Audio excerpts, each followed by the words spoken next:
Hey, what is up, you guys? Luke Wayne here. Hope you guys are all having a fantastic day, and as always, remember high hopes, low expectations. Sorry for not making a video for a couple of days. If you followed me on Twitter, then you know how much homework I've been getting.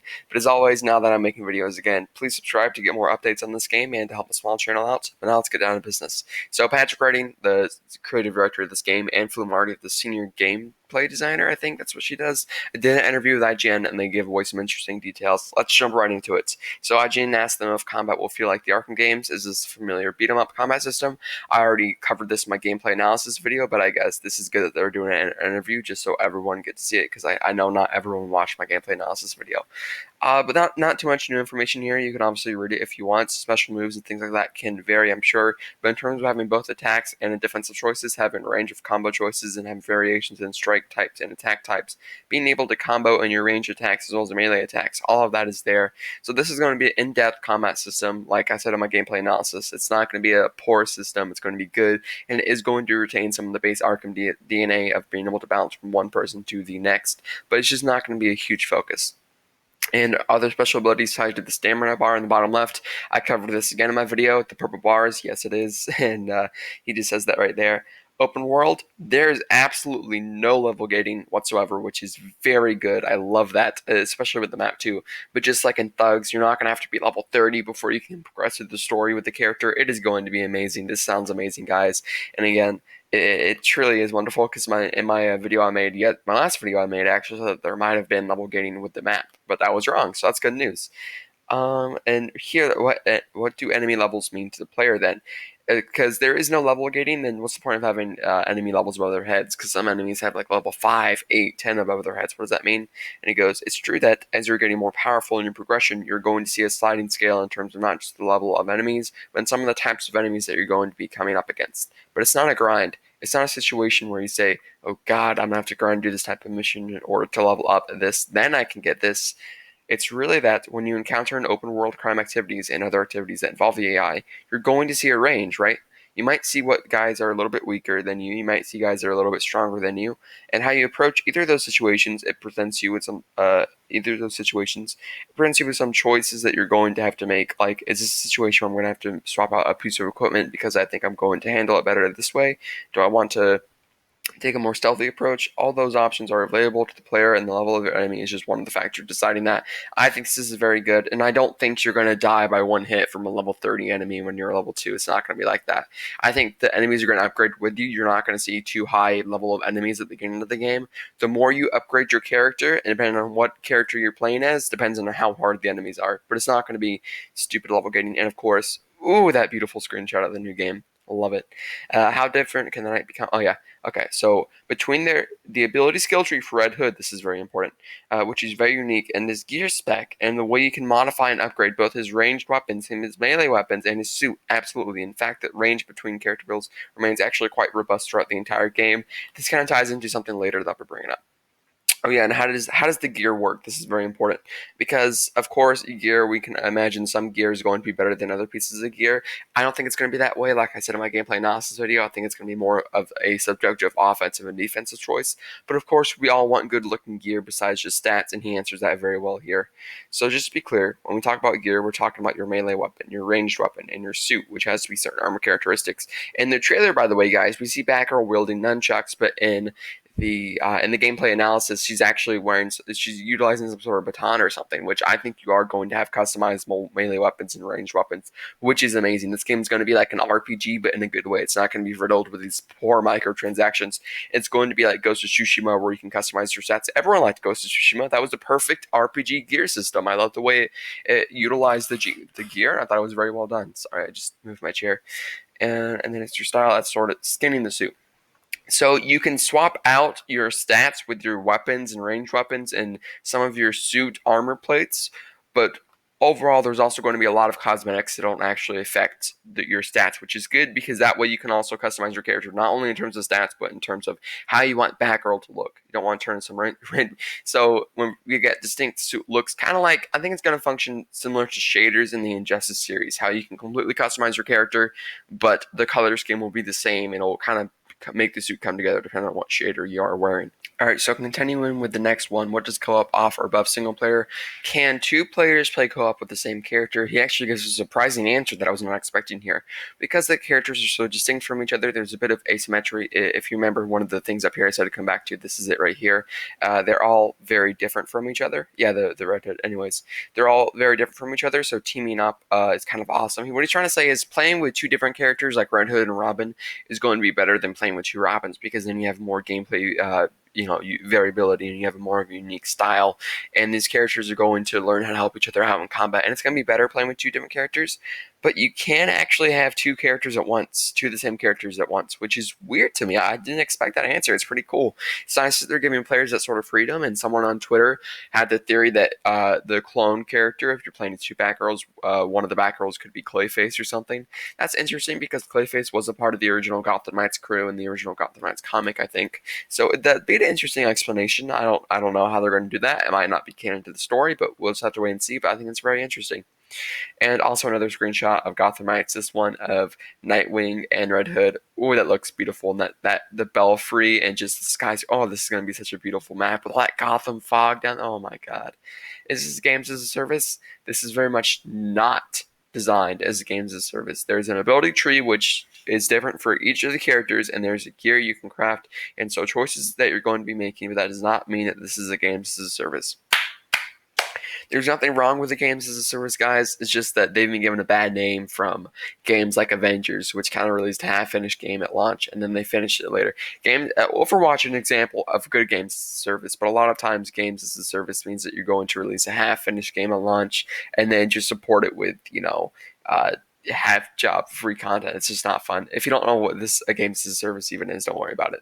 Don't worry about it, guys. It's not going to be this game. It's just good news. So the Gotham Knights is a single-player, self-contained story. Yes, it is. You can complete your own experience solo, and they just go more in depth on how you don't have to play online. And it's two-player co-op maximum. So he basically explains that if you went to like 3 or 4 players, then the map would have to be completely redesigned. They're going to have to make every room for 4 players. And then if you want to play single player, then it wouldn't really work because it'd be awkward. So I completely respect what he's trying to do. He wants to make this a single player experience with the added bonus of playing with a friend. So although it's upsetting we can't play with 4 people, he does give a good reason why, and I respect that. And I prefer it this way so that people can enjoy this game single player, because we all wanted a single player Batman game, and it's nice that we are going to get something kind of along those lines. Can I play this one night all the way through? Again, surprising. So you don't that mission with Batgirl Mr. Freeze, that you can get to choose to play as another character, apparently. Apparently, before each mission, you get to choose and decide what character you want to play as. You're not forced to play as any character, is what it sounds like here. So I'm wondering if you play as Red Hood in that mission, will he have unique dialogue? Well, if you play as Robin, will he have dialogue different from Batgirl? Or will he have the same dialogue, just with a different voice actor? Obviously, Red Hood's voice actor. This is very interesting, and it could be why this game's taken so long, because they're designing it for 4 different main protagonists that could potentially play the same missions and recording all these different voice lines. So yeah, and that's very exciting to say the least. So if you want a Nightwing game, this is your Nightwing game. You can just imagine you're playing a single player Nightwing game with no co-op, no other players, just you and Nightwing, and that's amazing. The gameplay tutorial mentions the players. Okay, this is what I brought up in my gameplay analysis video, and it looks like I was right. We're going to have like story and villain and question lines just like in Ghost of Tsushima. So that Mr. Freeze thing was a side mission. It wasn't even a part of the main story. It was a side mission, and his story arc is going to take place over multiple side missions. And that side mission that we saw in the gameplay demo or trailer, that was actually halfway through his side quest. So I'm wondering how many side missions each villain is going to have. That's probably more details than we're supposed to do at this stage. But yeah, that's a clue what we're going to put in there. Yeah, you got it right. So if this is the tip of the iceberg, pun unintended with the Mr. Freeze, pun unintended. But if this is just the tip of the iceberg, this gets me so excited. This is going to be an amazing game that is not going to be a games as a service, but will most likely be supported with some sort of post-launch content. Oh, like all of the Arkham games with pre-order bonuses and DLC. This is going to be a fun game that we will be able to play for years on end without getting bored. Because there's going to be so many different possibilities and different characters that we can play as, and different missions. It's just going to be filled with such good content. All right, so day and night cycle. They did it exactly like I've been saying they could do a day and night cycle. Like exactly. It's actually been over many nights. So yes, we do kind of have a day and night cycle, but daytime is when you spend most of your time in the Belfry. So essentially what it is here, whenever daylight starts coming up, you retreat back to the Belfry, your clock tower, whatever. You debrief with Alfred, you go over your clues from the night before, and then whatever, I guess you sleep during the day, and then the campaign continues and you go out in the street again at night. So yeah, I guess it is going to have a day and night cycle, but you won't be able to free roam in the daytime, which kind of sucks, and it is a little disappointing because one of the reasons that couldn't be a feature in the Arkham games was because Batman is just weird in daylight. He just doesn't operate in daytime. But I thought with characters like Red Hood, Robin, Nightwing, these characters that weren't Batman, I thought we could finally see some daytime gameplay. I guess not though, and I guess it's not that big of a deal. But will the Knights be out of their disguises in the Belfry? Yes, they are. Essentially, that's it. I mean, you're going to see Barbara Gordon, Dick Grayson, Jason Todd, and Tim Drake all hanging out with their mask off in the Belfry, which is going to be amazing. And we're hopefully going to have a lot more character and emotional moments in the story. Was this always a non-Arkham game? Yes, 100%. That was something we arrived early on. We arrived at early on. We want this to be the start of something, not just the continuation or the prolonging of something. It was always intended as a new franchise set within DC's Batman universe, obviously. Once we had that as a blank slate, once we had that as not a blank slate, but a clear possibility space, then we started arriving at some of these other ideas that allowed us to kind of move in a different direction and, take the step of killing Batman. So I think this is very interesting, and I'm glad that's not bound down by the chains of Arkham. And yeah, I'm excited to see what they're going to do and take this franchise. It's a little surprising that this was always a non-Arkham game because I thought that they kind of started out trying to make it an Arkham continuity, and then they decided they couldn't do it. But this is it makes me a little bit happier for the game. It makes me a little bit more hopeful because they were very confident from the beginning that they could do this without being in the confines of Arkham. So yeah, it's Gotham Knights story based on existing comics. Short answer is just no. It's not. They're going to take inspiration from comics like the Court of Owls and Gotham Knights and other famous Batman comics, but it's not going to be like, they're not going to base it off of a comic. It's going to take inspiration, but there's not going to be any serious, direct storylines. I'm sure we're going to have the Court of Owls and the Court of Owls maze and all that stuff, but it's not going to be like a direct, remake of that comic in video game form. This is the most important part of the entire article, honestly. Could more stories be told in Gotham Knights universe then? Yes, but I won't say much more than that. Gotham Knights is all about growth. There's room for growth, which makes me very excited. They're literally confirming a sequel. Like, there's no other way that this could be said. Yes, but I won't say more than that. There's room for growth. I obviously DLC and post launch content. This is not going to be it in the end of the game. They're not just going to make this game and then shut down as a studio. I hope they don't at least. I mean, it's always a possibility. But sorry, I yawned. But it just, come on. This is going to be amazing. We're going to get sequels. It's going to be like Arkham Asylum. It's going to spawn so many other games, a new universe, a new Gotham universe instead of the Arkham universe. And I can't wait to play them all. It's going to be fun. What do you guys think? What do you guys think about this? As always, if you watch this far in the video, then please subscribe. I'd appreciate it. You obviously enjoy my content. Like the video, it really does help me out in the YouTube algorithm. I'd appreciate that too. And if you dislike, then leave a comment with constructive criticism. Tell me why. I would always love to improve.